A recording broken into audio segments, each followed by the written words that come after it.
Bismillahirrahmanirrahim. Assalamualaikum warahmatullahi wabarakatuh. Kembali lagi bersama kami Pontianak Umroh, Anda mabrur, kami bersyukur. Insyaallah ta'ala pada video kali ini kami akan membagikan sebuah informasi penting bagi jemaah dan calon jemaah umroh yang akan datang ke Tanah Suci, Tanah Haram, Mekah dan Madinah. Di sini kami akan membagikan informasi seputar city tour Masjidil Haram. Jadi kita akan paparkan bagaimana gambaran ketika nanti Bapak, Ibu, Saudara jemaah sekalian ketika berada di Masjidil Haram. Karena Masjidil Haram itu merupakan masjid yang paling tua dan paling besar di dunia, maka tentu saja banyak sekali jemaah yang seringkali tersesat ketika berada di sini. Maka dari itu, simak videonya dan like, comment, share, and subscribe channel ini.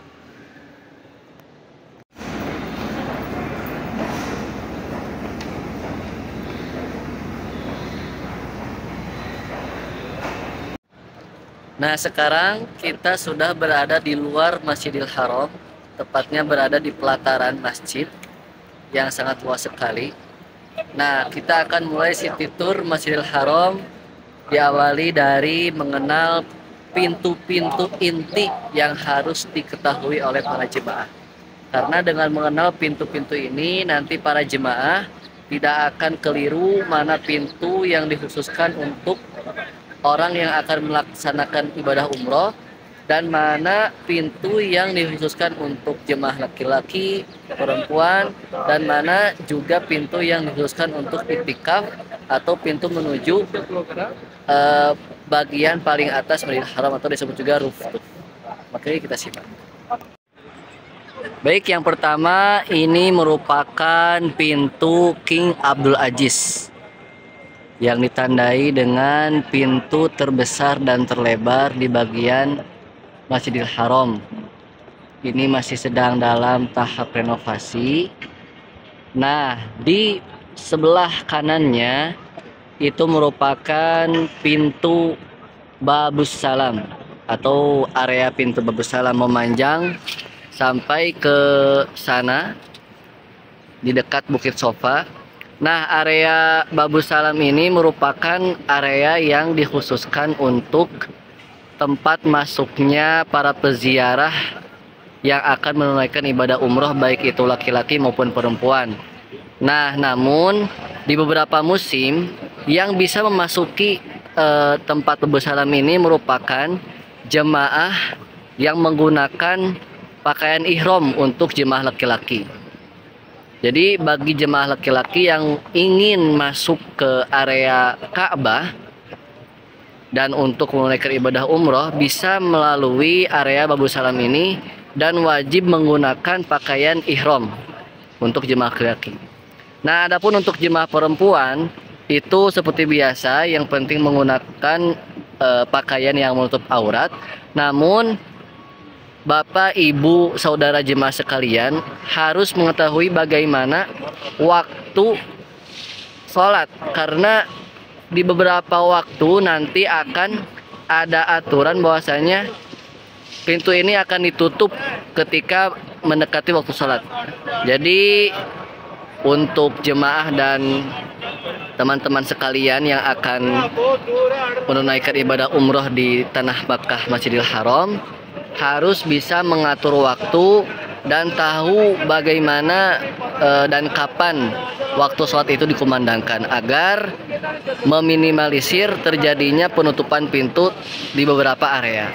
Jadi kesimpulannya, untuk memasuki Babus Salam ini merupakan pintu yang dikhususkan untuk para jemaah umroh. Untuk jemaah laki-laki itu harus menggunakan kain ihram. Jadi tidak bisa menggunakan gamis atau baju koko dan sarungan seperti biasa. Nah, untuk jemaah perempuan itu bisa memerhatikan bagaimana waktu-waktu yang akan mendekati sholat. Karena biasanya waktu akan mendekati sholat, pintu ini tidak akan diperuntukkan untuk jemaah perempuan. Nah, kemudian jika kita tarik ke kanan kemudian berbalik badan, kita akan menemukan beberapa pemukiman hotel Nah, di sana itu daerah Ajia 2, 3. Di sana daerah Ajia Masofi. Nah, dan di depan kita ini merupakan WC 3. Di mana WC 3 ini biasa digunakan sebagai titik kumpul pertemuan antara bapak, ibu, dan keluarga yang terpisah ketika masuk Masjidil Haram. Nah, jadi mereka biasanya sudah janjian di tempat ini, di WC 3. Dan WC 3 ini sudah masyhur untuk jemaah Indonesia agar bisa pulang ke hotelnya masing-masing berbarengan dengan suami, istri, ibu, ayah, dan keluarganya. Jadi WC 3 ini disebut juga assemble point atau titik kumpul. Nah, di belakang WC 3 ini ada gedung Sofwa Tower. Di sana juga ada mall, ada hotel. Nah, di pinggirnya itu merupakan Abrojus Sa'ah atau menara jam. Namun jemaah Indonesia seringkali menyebutnya dengan Tower Zam-Zam. Nah, inilah Tower Zam-Zam yang sering kita dengar dari beberapa jemaah umroh yang sudah pulang ke Indonesia.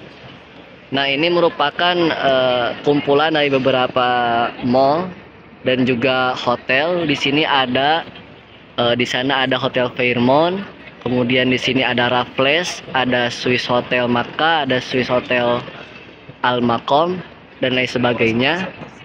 Dan kemudian di sana juga ada beberapa hotel. Nah, yang di sana itu merupakan Hotel Darut Tauhid Intercontinental, hotelnya Raffi Ahmad yang kemarin gitu kan. Nah, jadi Tower Zam-Zam ini juga merupakan wakaf dari Raja Abdul Aziz. Maka dari itu berhadapan dengan Tower Zam-Zam ini searah dengan pintu King Abdul Aziz yang ada di Masjidil Haram. Nah, jikalau tadi WC 3 yang di sebelah sana itu merupakan WC laki-laki, nah WC 4 ini merupakan WC bagi jemaah perempuan. Jadi jangan sampai salah masuk ya. Jadi nah di WC 4 ini di depannya ada pintu nomor 90, 89, 88 dan seterusnya. Itu merupakan pintu masuk bagi jemaah laki-laki yang ingin beriktikaf. Jadi kalau tadi di Babu Salam itu diperuntukkan khusus untuk jemaah yang akan menunaikan ibadah umroh, jadi wajib mereka menggunakan ihram ketika akan masuk di Babu Salam. Nah, adapun di area pintu 90 sampai 89 ini merupakan khusus untuk jemaah yang ingin beriktikaf saja, ingin berdiam diri dan sholat sunat atau membaca Quran dengan tenang di dalam Masjidil Haram. Ya, jadi bisa memasuki nomor 90 dan 89 untuk jemaah laki-laki dan nomor 88 untuk jemaah perempuan. Nah, adapun bangunan ini itu merupakan eskalator atau lift berjalan yang diperuntukkan untuk memasuki area Masjidil Haram di lantai 2, lantai 3, dan lantai paling atas atau rooftop. Nah, jikalau di area 90 ini merupakan lantai dasar atau lantai pertama. Nah, jadi kalau Bapak Ibu jemaah sekalian masuk ke bangunan ini merupakan isinya adalah eskalator, tangga-tangga berjalan. Nah, jadi jikalau Bapak Ibu ingin jemaah sholatnya di lantai dasar atau di lantai 1, itu bisa 1 jam atau 2 jam sebelum adzan. Karena setengah jam sebelum adzan dikumandangkan, pintu 90 dan 89 ini sudah ditutup. Jadi area pertama ini sudah penuh untuk jemaah. Jadi biasanya dialihkan ke lantai 2, lantai 3, dan lantai seterusnya di rooftop kan, di bagian paling atas. Nah, yang terakhir ini merupakan pintu Raja Fahad. Pintu Raja Fahad ini juga bisa digunakan untuk tempat masuknya jemaah yang akan menunaikan umroh. Namun diperhatikan juga beberapa waktu seperti akan mendekati sholat atau kondisi-kondisi yang tidak terduga. Jadi seringkali pintu Malik Fahad ini meskipun bisa digunakan untuk tempat masuknya jemaah yang akan menunaikan ibadah umroh, namun di beberapa kondisi dan saat itu bisa juga pintunya ditutup, tidak diperuntukkan untuk jemaah umroh dan akan dioper ke Babul Salam yang pertama tadi. Nah, kemudian di pintu ini juga bisa digunakan untuk itikaf. Artinya kita sebagai jemaah laki-laki bisa memasuki tanpa memakai kain ihram, namun itu juga tergantung ketentuan dari askarnya masing-masing. Jadi tidak bisa ditentukan dan tidak bisa dipastikan saat seperti apa saja kita bisa memasuki pintu ini dengan menggunakan baju biasa, itu kan bukan baju ihram. Nah, sejajar dengan pintu Malik Fahad ini nanti akan ada Hotel Darut Tauhid Intercontinental yang kemarin sempat viral karena ada salah satu selebriti Indonesia yang terkenal yaitu Raffi Ahmad tidur di Darut Tauhid ini.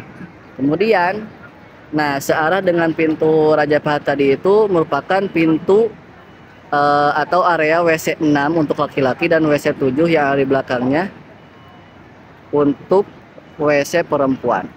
Nah, adapun yang berada di hadapan kita sekarang ini merupakan area perluasan Masjidil Haram atau disebut juga At-Tausi'ah lil Masjidil Haram. Setelah kita mengenal beberapa pintu utama yang berada di Masjidil Haram, maka jikalau Bapak, Ibu, Saudara jemaah sekalian penasaran bagaimana situasi dan kondisi di Masjidil Haram, simak dan nantikan video berikutnya. Bersama kami Pontianak Umroh, jemaah puas, ziarah tuntas, dibimbing oleh ustadz-ustadz yang berkualitas. Pontianak Umroh, pilihan paling pas. Sekian dan terima kasih. Sampai jumpa di Mekah dan Madinah. Wassalamualaikum warahmatullahi wabarakatuh.